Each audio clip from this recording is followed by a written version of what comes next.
Good morning, Peter Holtz, CPA. Letter T of recovering from the global pandemic. Letter T is for taxes, okay? Remember those PPP forgiveness that you're going to get. And the SBA is just getting started on forgiving those loans. All of those loans are going to be forgiven. And when they are forgiven, it's a taxable event, okay? Because you can't, the expenses you use to get forgiveness are no longer deductible on your tax return.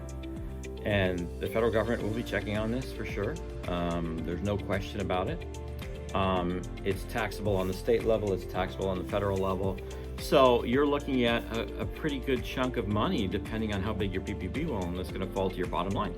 And you really need to figure that into your tax planning. It's critical because it can bump you into a higher tax rate if you're a C, Schedule C, a C Corp, or well, not really a C Corp, because C Corp is a flat rate. But a Schedule C or an S Corp, you could, suddenly find yourself at a much higher rate. And let's say you're a Schedule C and you got a PPP loan, and now it's forgiven, and now your income is higher. And now you have to pay self-employment tax on that money as well.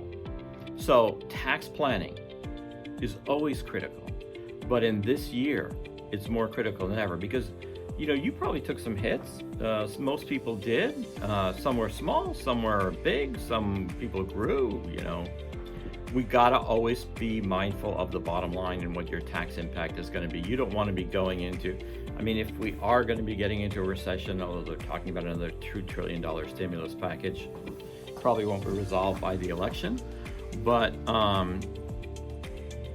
chances are you could be a little tight cash flow wise, and to not plan your tax situation effectively is inviting large tax payments in 2021. So Peter Holtz CPA, do some tax planning. We can help you.